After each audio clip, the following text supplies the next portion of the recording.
안녕하세요, 프론트맨입니다. 제가 한동안 채널 운영에 소홀했는데 사실 얼마 전 이직에 성공해서 새 회사에 적응하다 보니 영상 만들기가 조금 어려웠습니다. 그래도 믿고 기다려주신 구독자분들께 감사의 말씀을 드리며 오늘의 영상을 시작하도록 하겠습니다. 제가 오늘 준비한 내용은 주니어 개발자가 이직 시장에서 성공하기 위해 지금부터 준비하면 좋을 것 같다고 생각하는 내용들이고요. 제가 이직을 준비하는 과정에서 뼈저리게 느낀 부분들이라 다른 개발자분들은 저와 같은 고충을 겪지 않았으면 하는 마음에 만들어 보았습니다.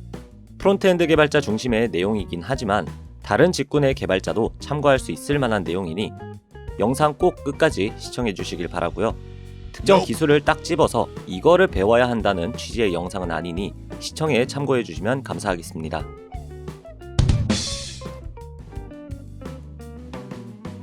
프론트엔드 개발자 입장에서 UI 구현 당연히 중요하죠. 그렇지만 디자인에 맞추기 위한 단순 UI 구현만 하다가는 나중에 이직하실 때 돼서 후회할 수도 있습니다. 소위 말해 물경력이 될 수도 있다는 것이죠. 그래서 지원자는 무엇을 잘하세요? 라고 물었을 때 어필할 수 있을 만한 강점이 있어야 합니다. 저는 기획에 맞춘 화면 구현을 잘합니다. 는 사실 매력적인 답변이 되지는 못합니다. 기획에 맞춘 화면 구현은 당연히 프론트엔드 개발자가 해야 할 일이니까요. 제가 개발한 페이지에 페이지 뷰 수가 잘 나왔습니다. 라는 답변도 사실 좀 애매하죠. 페이지 뷰라는 것은 기획과 디자인, 개발, 마케팅 등 구성원 모두의 역량이 종합적으로 작용해서 나오는 성과이기 때문입니다. 물론 여러분이 SI 업체로 이직을 원하신다면 4, 5년 차까지는 이 성과들이 어필 포인트로 작용할 수는 있습니다.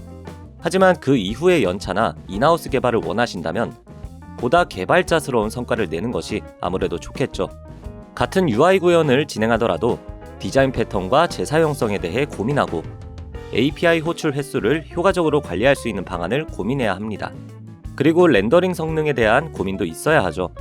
혹은 기획이 나오기만을 기다리는 수동적인 자세가 아니라 사용성을 개선하기 위한 적극적인 제안도 좋은 성과가 될 수 있습니다. CI/CD 업무처럼 운영 프로세스를 개선하기 위한 업무도 아주 좋은 어필 포인트가 될 수 있죠. 제 경우에는 운영하던 서비스의 사용성을 개선하기 위해 새로운 프로그램을 직접 기획하고 개발하여 운영한 경험이 있습니다. 또한 서비스 워커를 도입하여 리소스 트래픽을 효율적으로 관리하도록 개선한 경험도 있고요. 사실 이마저도 없었으면 저 또한 이직이 어려웠을 것이라 생각합니다. 주니어 개발자들이 좋은 성과를 낼 수 있을 만한 업무들은 제가 고민하여 추후 컨텐츠로 제작해드리겠습니다. 어쨌든 성과란 것은 본인이 직접 챙기지 않으면 나중에 손해보기 때문에 현재 나의 커리어 패스가 정말 이직에 도움이 될까라는 고민을 한 번쯤은 해보시길 바라겠습니다.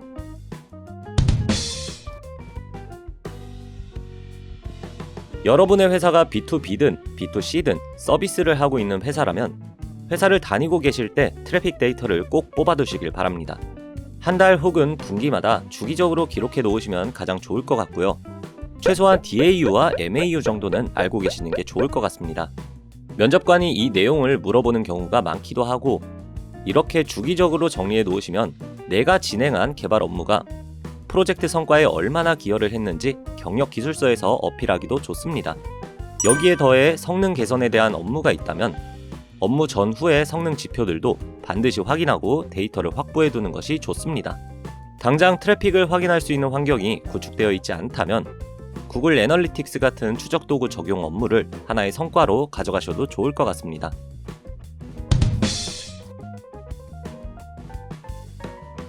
평가 시즌이 되면 1년치 업무를 정리해서 보고하는 과정이 있는데요.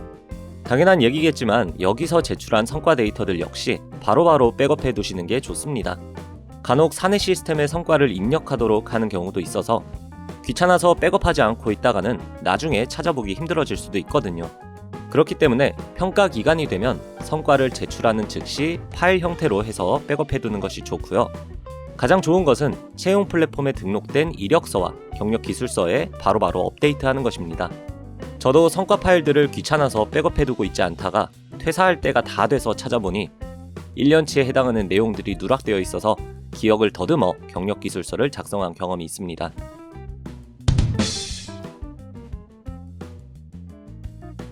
저는 이번에 헤드헌터를 통해서 이직을 진행했는데요. 다른 개발자들과 얘기하다 보면 헤드헌터에 대해 안 좋게 생각하시는 분들이 종종 계시더라고요. 모르시는 분들을 위해 간단히 설명하자면 헤드헌터란 구직자를 구인 중인 업체에 소개해주는 직업입니다. 여기서 구직자가 채용까지 이어진 다음 일정 기간 동안 재직 상태를 유지한다면 헤드헌터가 커미션을 받는 구조이죠. 참고로 여기서 커미션이란 채용을 진행한 업체가 내는 금액이기 때문에 사실 구직자 입장에서는 가만히 앉아서 입사 제안만 받아도 크게 불리할 것이 없다고 생각합니다. 헤드헌터를 안 좋게 보시는 분들의 대체적인 의견은 소위 조소기업을 소개시켜준다거나 채용 과정에서 계약 연봉을 후려치는 경우가 있기 때문인데요.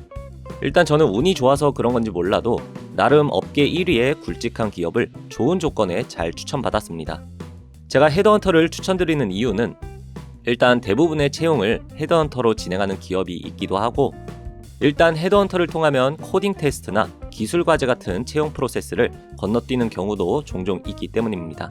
조소 기업인지 아닌지 불합리한 계약 조건인지 아닌지는 입사 제안을 받고 나서 판단해도 늦지 않다 생각하기 때문에 일단은 채용 사이트에서 이력서와 경력 기술서를 오픈해 두시는 것을 추천드립니다.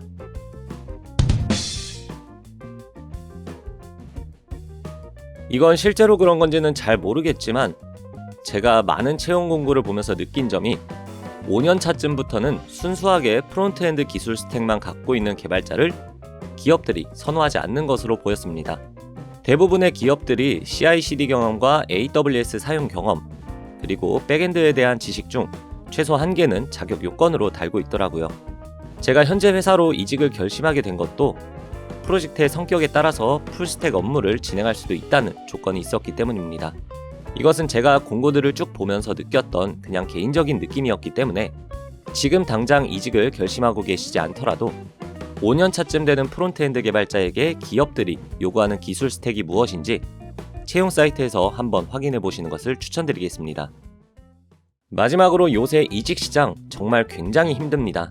저도 나름 커리어가 나쁘지 않다고 생각했기 때문에 퇴사하면서 재취업에 대한 걱정은 사실 별로 없었거든요. 하지만 현실은 정말 녹록지 않았습니다.